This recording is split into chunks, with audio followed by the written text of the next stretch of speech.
मसीह खुदावन में आज की सुबह आप सब पर सलामती हो। मैं पास्टर सुहेल जॉन एक बार फिर मॉर्निंग डिवोशन के साथ आप सबकी खिदमत में हाजिर हूँ। और आज की सुबह मुकद्दस मत्ती की अंजील उसका 18 बाब और उसकी 19 और 20वीं आयत मुकद्दसा से हम खुदा के कलाम को देखेंगे। और आज सुबह का हमारा टॉपिक है द पावर ऑफ यूनिटी।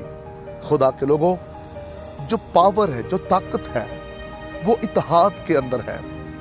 जिस कदर हम यूनाइट होंगे उस कदर हम जोर आवर होंगे। कलामी मुकद्दस में लिखा है, जमीन पर अगर किसी बात के लिए दो शख्स मुत्फिक हो जाएं तो वो जो चाहेंगे उनके लिए हो जाएगा। यहां बहुत बड़े क्राउड की बात नहीं की जा रही, दो लोगों की बात की जा रही है। अगर दो लोग किसी बात पर मुत्फिक हो जाएंगे, आसमान का खुदा उनके लिए वो काम कर देगा। और फिर आगे लिखा है, जहां दो या तीन मेरे नाम से इकट्ठे होंगे, मैं उनके दरमियान मौजूद होऊंगा। खुदा के लोगों, जहां दो या तीन उसके नाम से जमा होते हैं, ये यूनिटी है। किसी बात के लिए जब आप यूनाइट होते हैं उसके नाम से, तो फिर याद रखिए, यूनिटी खुदावंद की प्रेजेंस को ले आती है। यूनिटी के बगैर उसकी प्रेजेंस भी नहीं होती। इस बात को आज सुबह याद रखिए, बहुत ज्यादा क्राउड से प्रेजेंस नहीं आती। जो खुदा की हजूरी है, उसकी मौजूदगी जो है, वो दिलों के एक होने से आती है। लोग बहुत ज्यादा हों या सिर्फ दो हों, अगर उनके दिल एक हैं, वो यूनाइट हैं, तो वहां पर खुदा उतर आएगा। और जब खुदा उतरता है तो फिर जलाली काम शुरू हो जाते हैं। और जब तक खुदा ना उतरे, हम लाखों में क्यों ना हो, कुछ भी नहीं हो सकता। याद रखिए, यूनिटी खुदा को जमीन पर ले आती है आपके लिए। और फिर यही बात यीशु मसीह ने कही, दो लोग, दो शख्स किसी बात के लिए मुत्फिक हो जाएं और वो जो चाहेंगे वो उनके लिए हो जाएगा। खुदा के लोगों, यूनिटी के अंदर हम जो चाहें, जो करना चाहें, हम कर सकते हैं। डिसयूनिटी के अंदर कुछ भी नहीं हो सकता। अगर हम कुछ करना चाहते हैं, कामयाब होना चाहते हैं इस जमीन पर रहकर, तो फिर उसके लिए हमें यूनाइट होना है, इत्तेहाद होना चाहिए। हमें एक स्पिरिट हमें होना चाहिए। हमें तफरके, जुदाइयां, बिदतें नहीं होनी चाहिए। खुदा के लोगों, अगर बहुत ज्यादा तादाद है, अगर दिल ही एक नहीं हो रहा, स्पिरिट एक नहीं है, हाथ भी एक दूसरे के पकड़कर हम प्रेयर कर रहे हैं, और उन हाथ पकड़ने का क्या फायदा जब हम यूनाइट ही नहीं है।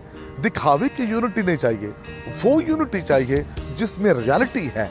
और रियलिटी की यूनिटी के अंदर खुदावंद काम करता है। खुदा के लोगों, हम क्यों पीछे हैं, हम क्यों नाकाम होते हैं? क्योंकि यूनिटी नहीं है।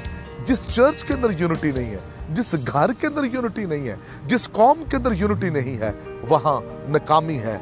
अगर हम ऐसे कौम यूनाइट नहीं है, नाकाम हो जाएंगे। अगर चर्च हम एक प्लेटफॉर्म पर नहीं है, हमारा विजन, हमारा मिशन एक नहीं, हमारा दिल एक नहीं है, तो फिर चर्च कभी तरक्की नहीं करेगा। और अगर हमारा घर यूनाइट नहीं है, दिल एक नहीं है, तो फर्कें, लड़ाइयां, झगड़े हैं, तो घर उजड़ जाएगा। हम इस जमीन पर पावरफुल, बाबरकत कैसे हो सकते हैं? यूनिटी के वसीला से। जिस कदर यूनिटी होगी, दिल एक होंगे, स्पिरिट एक होगी, सोच एक होगी, उस कदर आपका घर, आपका चर्च, आप एक एज ए कौम कामयाब होते जाएंगे। हमें नाकामियों से निकलना है। कहीं ना कहीं ऐसा लगता है कि डिसयूनिटी पाई जाती है। कहीं मोहल्ले में डिसयूनिटी, कहीं एक गली में डिसयूनिटी पाई जाती है, कभी चर्च में डिसयूनिटी पाई जाती है। जहां जहां ऐसा कुछ हो रहा है, वहां कामयाबी नहीं हो सकती। अगर कामयाबी हम चाहते हैं, तो फिर याद रखिए, जो पावर है, जो कुव्वत है, जो ताकत है, वो दिलों के एक होने से है। हम अगर दिल अलग अलग रखें, तो फिर हम कामयाब नहीं हो सकते। मेरे अजीजों, याद रखिए, बाइबल मुकद्दस हमें डिसिप्लिन सिखाती है, तरतीब देती है कि हम किस तरह जो चाहें वो करवा सकते हैं, और वो है यूनिटी। आइए आज सुबह एज ए खानदान, चर्च, हम एक हो जाएं और एक होकर काम करें। ऐसे कौम एक हो जाएं, हम कामयाब होंगे। और देखिएगा, लोग हमारी कामयाबियों को देखेंगे। आइए आज सुबह एक नई सोच के साथ इस दिन का आगाज करें, ताकि आप यूनिटी के साथ इस ज़मीन पर जीना सीखें। खुदा इस कलाम के वसीला से आपको बरकत दे। मेहरबान बुजुर्ग आसमानी बाप, दुआ करते हैं जितने बहन भाइयों ने आसुब कलाम को सुना है यूनाइट हो जाएं, एक हो जाएं और आपके इरफान में बढ़ते चले जाएं। यीशु नाम में आमीन।